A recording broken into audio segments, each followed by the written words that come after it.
português, inglês, francês, alemão, mandarim, tupi-guarani e yanomami, árabe. São mais de 7.000 línguas faladas ao redor do planeta. Para nós, falantes da língua portuguesa, é difícil entender, por exemplo, coreano ou russo, não? Bem mais fácil espanhol, italiano. Será mesmo que uma língua é mais complexa do que outra? Ou mais bonita? Qual é o seu sotaque preferido? Já parou para pensar por que ele te atrai? A nossa forma de comunicação também mostra como enxergamos o mundo e como ele vive em constante transformação. Novas línguas vão surgindo, enquanto outras desaparecem. É possível evitar que isso aconteça? Fique com a gente em mais esta edição do Matéria de Capa.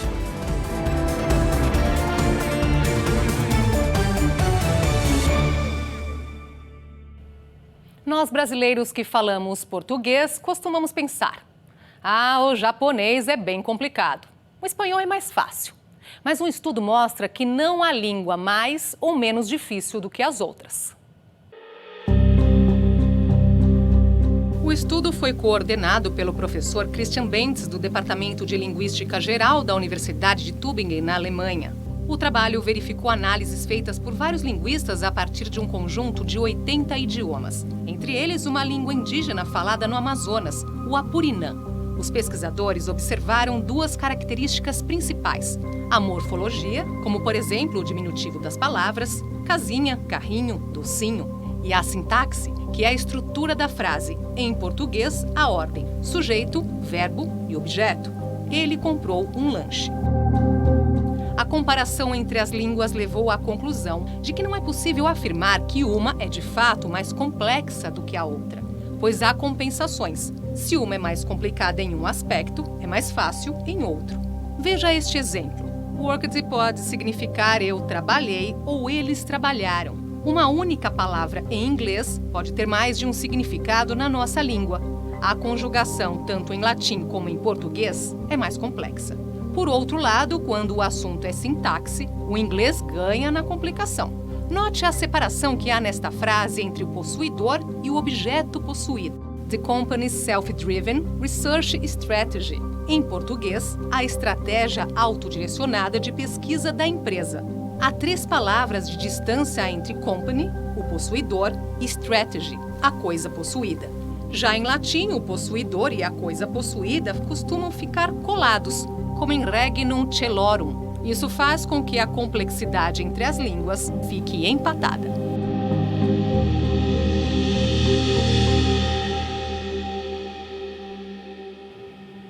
Atualmente, há mais de 7.000 línguas vivas conhecidas no mundo.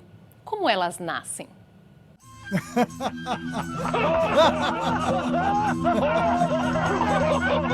Segundo os relatos bíblicos, todos os homens um dia falavam uma mesma língua. Até que, para tentar alcançar os céus, eles decidem construir uma torre. Quando descobriu o que estava acontecendo, Deus não gostou. Fez com que falassem línguas diferentes para que jamais voltassem a se entender. Eu descerei à terra e confundirei a sua linguagem. Um não compreenderá mais a língua do outro. O episódio da Torre de Babel aparece no livro de Gênesis, no Velho Testamento da Bíblia, para explicar a origem dos vários idiomas no mundo. Baseado nesse conto, inicialmente acreditava-se que todas as línguas derivavam do hebraico. Com o avanço dos estudos, os linguistas entenderam que essa hipótese não podia ser confirmada, por causa da grande diferença entre as estruturas dos idiomas. Mas como explicar as semelhanças que existem, por exemplo, entre o português e o espanhol? Para conseguir responder essa e outras questões, os pesquisadores viram a necessidade de identificar as grandes famílias linguísticas e descrever as línguas filhas. A maior delas é a das indo-europeias, que, dentre outras, deu origem ao latim. Derivam dele o espanhol, o italiano e o francês. E o português é conhecido como a última língua derivada do latim vulgar falado no Lácio, uma região italiana. Como eternizou Olavo Bilac no poema Língua Portuguesa: última flor do laço inculta e bela, és a um tempo esplendor e sepultura, ouro nativo que na gangue impura, a bruta mina entre os cascalhos vela. Como no mundo há mais de 7.000 línguas em uso, ainda não foi possível resolver o mistério de como todas surgiram.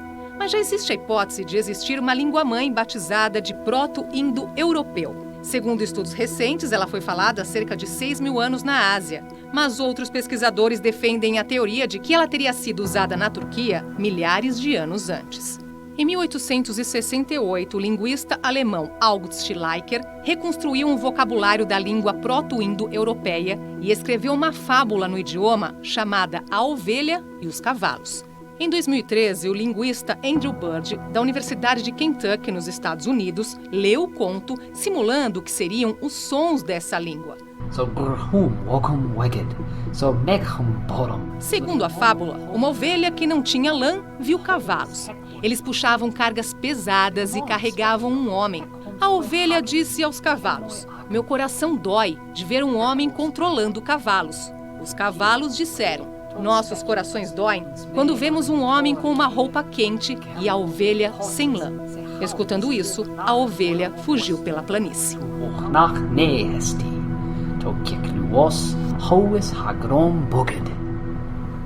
Ainda temos muito que aprender sobre a origem das línguas. Um norte-americano conviveu durante décadas com indígenas aqui no Brasil e fez uma descoberta que transformou sua vida e desafiou um dos mais famosos linguistas do mundo.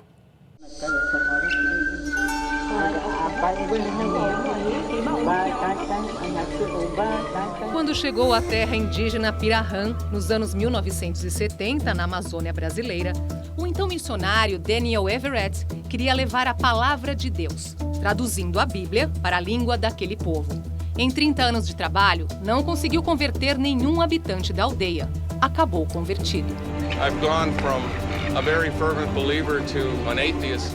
Com a convivência, Daniel percebeu particularidades na comunicação dos indígenas. A gramática Pirahã não tem palavras para cores, não tem números, talvez porque não precise deles. Somebody asked me once, "You mean Pirahã mothers don't know how many children they have?" Well, that's exactly what I mean. They don't know how many children they have, but they know all of their children's names and they know all of their children's faces.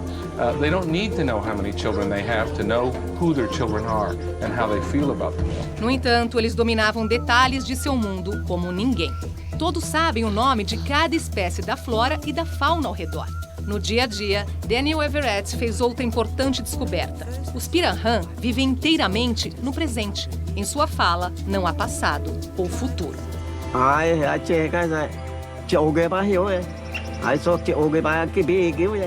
A felicidade daquele povo fez o missionário questionar suas próprias crenças. The questioning of my own faith began as I saw how happy the Pirahã were, and as I reflected on all of these things, it eventually led to the abandonment of my own faith. Então ele abandonou a vida de missionário para se dedicar à carreira acadêmica. Como linguista, passou a estudar especialmente um ponto na gramática daquele povo que poderia mudar a compreensão que temos sobre a linguagem humana. Para Daniel, a língua Pirahã não tem a chamada recursividade, a habilidade de combinar inúmeras ideias numa única sentença, inserir uma frase dentro da outra. If in a language you can show there is a largest sentence and you can't make it any larger, that language doesn't have recursion, and Pirahã is such a language. Com essa conclusão, ele comprou briga com Noam Chomsky. O pai da linguística moderna propôs que a recursividade é a base de toda a linguagem humana, algo que nasce conosco e não se aprende. It might be an interesting question of, say, social anthropology, but can't have anything to do with the nature of language. It just doesn't make any sense. If I'm right and Pirahã does lack recursion, then recursion can't be the universal basis for human language. So one of us is right and one of us is wrong. Anos mais tarde, pesquisadores do Laboratório de Ciências Cognitivas e Cerebrais do MIT se debruçaram sobre os achados de Daniel. Fizeram um banco de dados com as gravações dos diálogos dos Pirahã e concluíram que não há evidências de recursividade neles. No entanto, para os críticos de Daniel, isso não encerra o debate.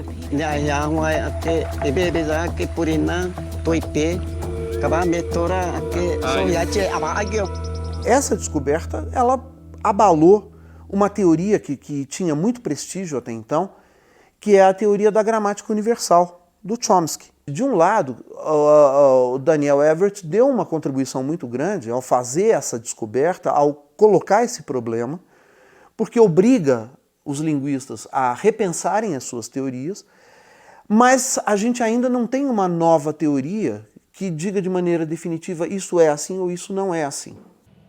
E qual será a origem da nossa língua portuguesa? Ó mar salgado, quanto do teu sal são lágrimas de Portugal.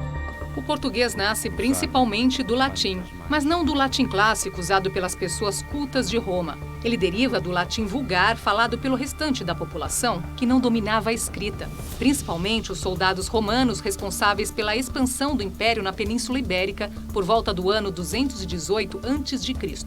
Os dialetos que já eram falados na região foram regionalizando a língua. Séculos mais tarde, a partir de 409 d.C., povos germânicos também chegam na península e causam novas modificações no idioma. E 300 anos depois, os povos árabes também invadem a região e mais mudanças acontecem. No ano de 1128 surge a Nação de Portugal. O testamento do rei Dom Afonso II, de 1214, é considerado o documento oficial mais antigo da língua portuguesa. Só que o que as pessoas que conquistaram Portugal falavam era o latim falado, né? Então, é mais ou menos como se fosse no português aqui o nós foi, sabe? A gente somos e por aí vai. E foi esse latim que deu origem, né, que se instalou ali no noroeste da Península Ibérica, na região onde hoje fica a chamada Galícia, né, que é uma região da Espanha, mas onde se fala galego, que é uma língua que é 90% mais parecida com o português do que com o espanhol, né? Alguns até acham que o galego é uma variedade de português, né? E ali no noroeste da Península Ibérica é que esse latim vulgar, aos poucos, foi se transformando no que foi chamado de galaico-português ou galego-português. Hoje, cerca de 265 milhões de pessoas no mundo falam português. Vamos ver em que países elas vivem. Uma língua plural da riqueza e da diversidade. Uma língua inclusiva do diálogo e da cooperação. O vídeo da Unesco é uma homenagem à língua portuguesa e aos países em que ela é o idioma oficial. São 9: Brasil, Angola, Moçambique, Guiné-Bissau, São Tomé e Príncipe, Timor-Leste, Cabo Verde, Guiné Equatorial e, claro, Portugal. Durante mais de 450 anos, o português também foi falado em Goa, na Índia, e Macau, na China, que foram colônias portuguesas na Ásia. Em Macau, a língua portuguesa ainda é oficial, juntamente com o cantonês, mas é falada por menos de 3% da população. Já em Goa, foi reduzida a uma língua de uso familiar, embora existam cursos de português no país e também nas faculdades de letras. A cidade que tem mais pessoas falando português no mundo é São Paulo, e é na capital paulista que fica o Museu da Língua Portuguesa, que nasceu em 2006, se tornou o mais visitado da cidade, sofreu um incêndio em 2015 e ressurgiu em julho de 2021.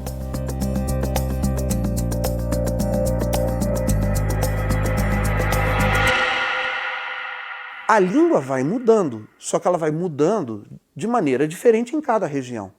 Então a gente imagina que quando os portugueses chegaram ao Brasil aqui em 1500, eles trouxeram para cá exatamente o português que se falava em Portugal. Só que com o passar do tempo e com o Oceano Atlântico separando os dois países, né, com o tempo a língua portuguesa de Portugal foi evoluindo numa direção e a língua portuguesa do Brasil foi evoluindo em outra. E a língua de Angola, Moçambique, Timor-Leste, etc., em outra direção. Daqui a pouco, qual é a língua mais falada no mundo? E ainda, qual idioma mais te atrai? Você tem um preferido? Voltamos já.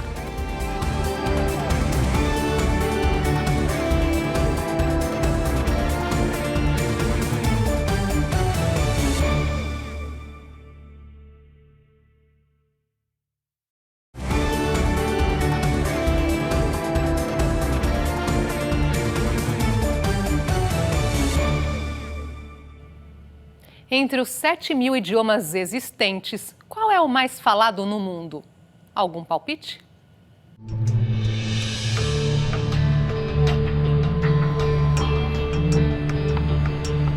Se levarmos em conta falantes nativos e não nativos, o inglês é o idioma mais falado no mundo. Mas se contarmos apenas falantes nativos, o mandarim, considerado a língua oficial da China, é o campeão. Isso se deve à população de 1 bilhão e 400 milhões de habitantes. Ele é considerado a maior macrolíngua do país, um agrupamento de 13 idiomas. Todos chineses devido a um sistema de escrita e literatura compartilhados. Outros exemplos são o Wu e o cantonês. O mandarim é mais concentrado, enquanto o inglês, espalhado. A língua inglesa é falada em 146 países, já o mandarim em 38. Entre os idiomas com mais falantes nativos depois do mandarim, vem o espanhol, o inglês em terceiro e o hindu, uma das línguas oficiais da Índia, em quarto.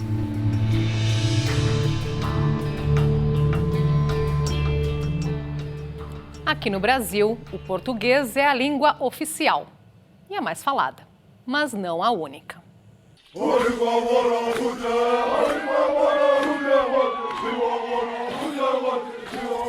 Alguns estudos apontam que antes dos portugueses chegarem por aqui, os povos originários falavam até 1000 línguas diferentes.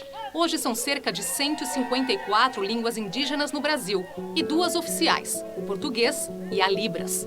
Isso mesmo, a língua brasileira de sinais é o segundo idioma oficial do país, com estruturas e regras próprias. No mundo, diversos países possuem mais de um idioma oficial e o recordista é a África do Sul, com 11, sendo o primeiro o africâner e o segundo o inglês. Já os Estados Unidos não possuem uma língua oficial para todo o país. Lá, cada estado pode definir qual idioma quer ter como oficial. O inglês predomina na maior parte dos estados, mas existem outros como o espanhol, o samoano e o caroliniano. Um levantamento mostra que quase 70 milhões de pessoas nos Estados Unidos falam uma língua diferente do inglês em casa. O português é falado por 846 mil pessoas, ou 1,2% da população. E em 3 estados, ele é o idioma mais falado depois do inglês e do espanhol: Massachusetts, Connecticut e Rhode Island. Já a Papua Nova Guiné, que fica na Oceania, é o país que tem o maior número de idiomas falados em todo o mundo, com pelo menos 820 línguas, sendo 3 oficiais: o inglês, Tok Pisin e o Hirimotu. Cannibalism, I ate the last man.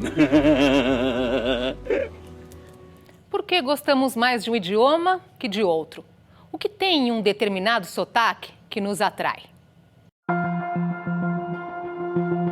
Vamos pegar como exemplo a frase em português "eu te amo". Em inglês, I love you, Jack. em francês, Je t'aime. italiano, Posso dirti ora che ti amo. em alemão, Anna, ich liebe dich. ou que tal em coreano. 사랑해. Qual te atrai mais? A revista Time Out fez essa pergunta para 37 mil pessoas em 30 países. O sotaque vencedor foi o inglês britânico, que liderou o ranking na Suécia, China, Índia, Japão, Coreia do Sul, Malásia e Estados Unidos. Já em outra pesquisa feita pelo aplicativo de idiomas Babel, inclusive no Brasil, o francês foi considerado o mais atraente. Mas afinal, qual é a língua mais bela? Tudo depende do ponto de vista. O que agrada a uns, não agrada a outros. Os linguistas explicam que a preferência não tem nada a ver com o som, mas com a cultura que envolve determinada língua, com a nossa criação e também com preconceito. Por exemplo, os americanos costumam gostar de sotaques europeus e discriminar os da América Latina ou Ásia.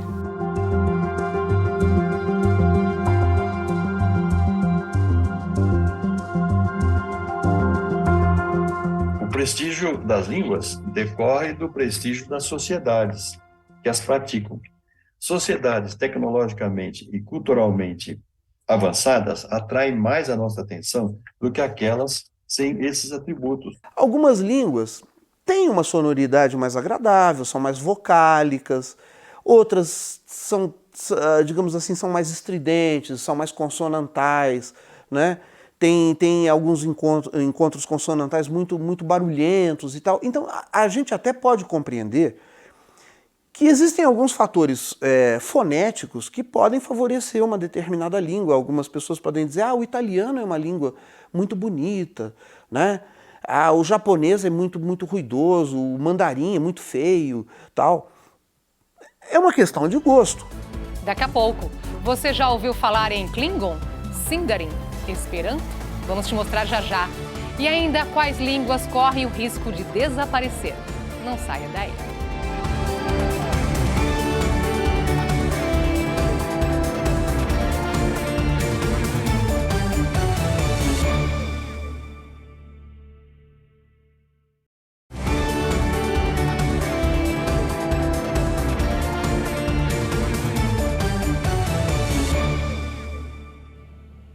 Até agora falamos sobre as línguas naturais, que surgem espontaneamente.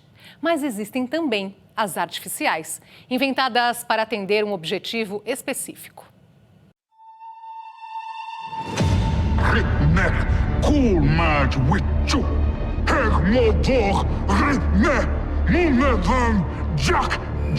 Se você já assistiu à Jornada nas Estrelas, conheceu a língua Klingon. Ela foi criada no terceiro filme da série em 1982. É exemplo de uma língua artificial, inventada para tornar a ficção, digamos, mais realista. É falada pelos fãs espalhados pelo mundo e tem inclusive um instituto na Pensilvânia.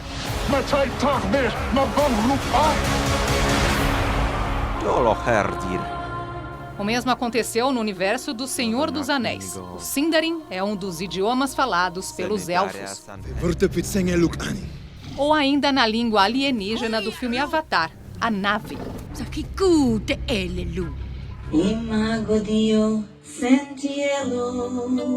A língua artificial mais conhecida é o Esperanto. Foi criada por Ludwig Zamenhof, um médico polonês, em 1887. É uma mistura de elementos latinos, ingleses, alemães e românicos e significa literalmente aquele que espera.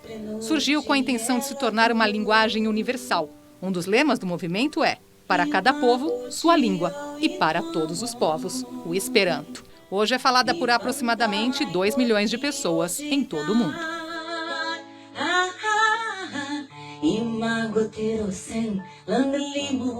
Qualquer língua é uma criação espantosa da mente humana.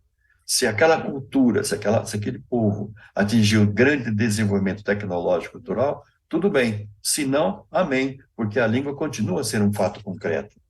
Já pensou uma língua, uma ideia, ocorre em sua cabeça. Você a transforma em sons articulados, lançados ao ar. Tais sons chegam aos ouvidos e daí ao cérebro do interlocutor, que entende a ideia que você quis transmitir.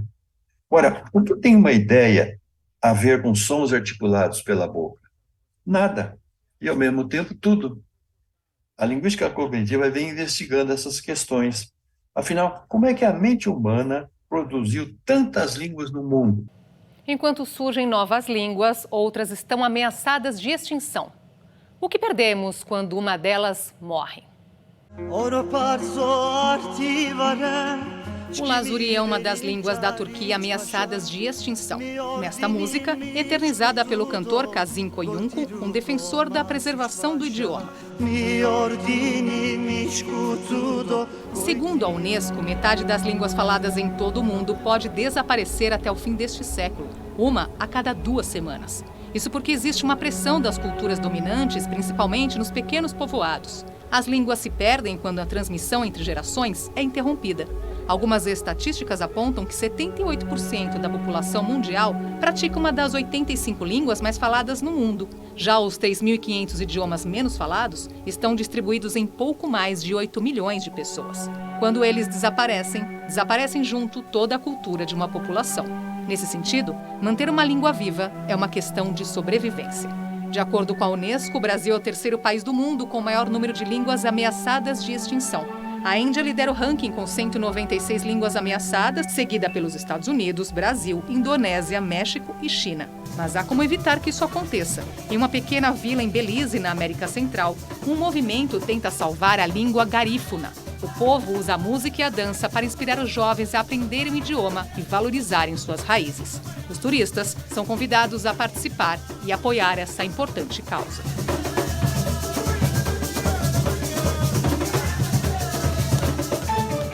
A língua é viva.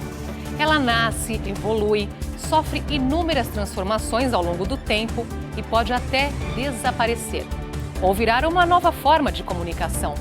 A necessidade de escrever mais rápido, e acompanhar a velocidade do mundo virtual, fez surgir uma linguagem popularmente chamada de internetês, usada nas redes sociais e aplicativos de mensagens. A abreviação de palavras, o uso de símbolos e a tradução de sentimentos com emojis hoje povoam o nosso dia a dia. Outro exemplo de transformação é a linguagem não binária ou neutra. Ela foi criada para incluir pessoas que não se identificam com os gêneros feminino e masculino. A intenção é demonstrar respeito à população LGBTQIA+. Todas essas mudanças acabam nos trazendo um repertório de usos e falas cada vez mais elaborado, solidário, humano e vivo. Obrigada pela companhia. Ótima semana para todos, todas e todes.